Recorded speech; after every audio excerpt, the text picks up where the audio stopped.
Oui, alors aujourd'hui on va continuer dans notre précédent tutoriel. C'est toujours la même application, sauf que cette fois on a ajouté une petite fonctionnalité qui est la suivante. Alors, on entre dans l'application, ça nous affiche un petit message qui nous dit tu n'as pas encore joué. Ou sinon, si on a un score, ben, elle va nous afficher notre précédent score.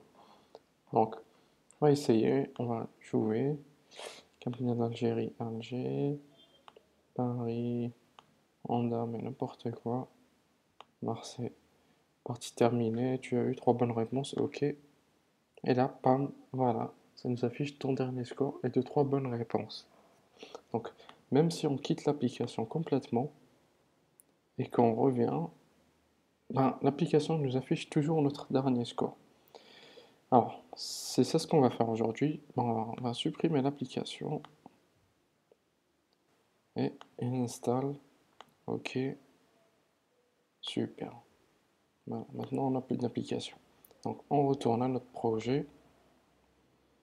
Alors, pour ajouter cette petite fonctionnalité plutôt sympa, où il faut aller dans la partie où quand notre quiz s'arrête. C'est-à-dire à ce moment-là. Alors nous, c'est-à-dire ici. C'est ici qu'on va ajouter notre code.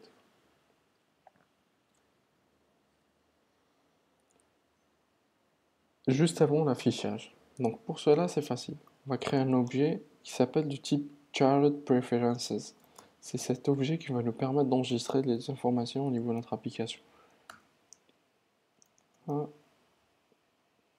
c'est get child preferences. Alors, il nous demande le nom. Vous mettez le nom du package.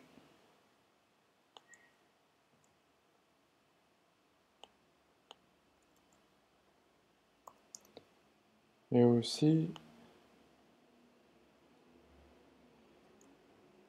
le type, la façon dont vous allez enregistrer les données. Est-ce que ça va être privé, public, etc.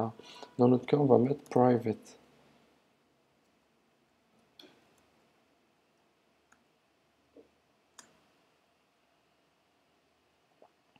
Voilà. Alors, qu'est-ce que ça veut dire private? C'est-à-dire que les données dans votre application ne vont pas pouvoir être accessibles par les autres applications. Donc, et après, chart preferences. Edit.put. Alors, notre compte, c'est un entier, puisqu'on n'enregistre que le score. On donne une clé et une valeur. Ici, la clé, on peut mettre user score. Et la valeur, number of good answer. Voilà. Et n'oubliez pas pour apply, pour enregistrer. Parce que bon nombre de fois, j'ai oublié ça, et après, je me disais, pourquoi ça marche pas? Donc, pour le moment, si on lance notre application, ça enregistre, mais ça nous affichera rien du tout. Pardon. Donc, on va au niveau de main activity, on va surtout au niveau du layout. Donc, layout, activity main.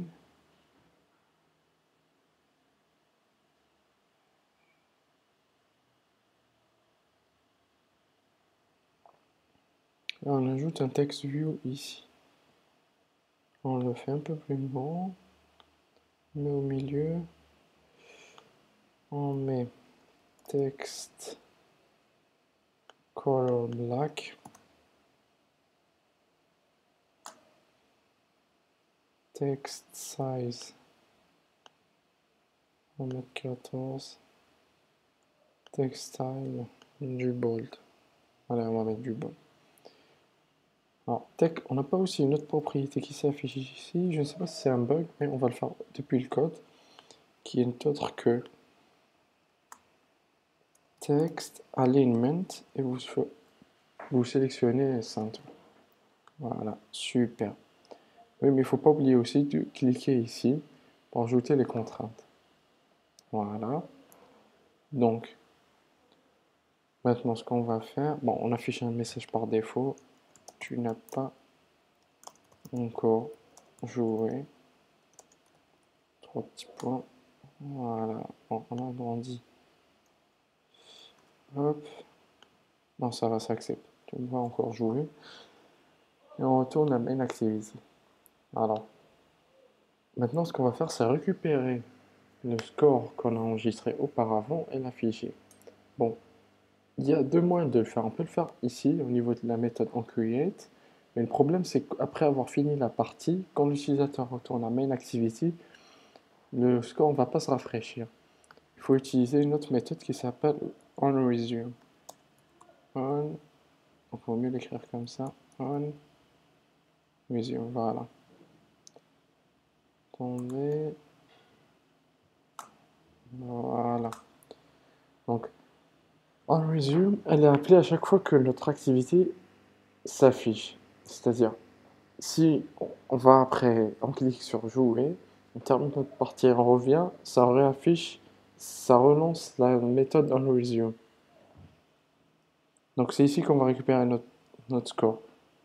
Donc, alors on va créer un objet chart preferences. Comme tout à l'heure, on met le nom package, mode private. Voilà, donc val user score chart preferences.get int. On avait mis que comme qu'il est user score. Et ici, vous mettez une valeur par défaut. Dans le cas où l'utilisateur n'a pas joué, c'est-à-dire cette valeur n'est pas enregistrée, on va mettre 0. Voilà, donc if user score supérieur, on va mettre -1, c'est mieux. Supérieur à -1, donc forcément il a joué, on a un score qui est enregistré. Ok, qu'on va afficher. Donc testview.text égale tu as eu ton dernier score, allez. Dernier score est 2. Alors vous mettez $, là. Et le nom de votre variable, user score, et voilà. Normalement, maintenant, si on lance notre application, ça va fonctionner.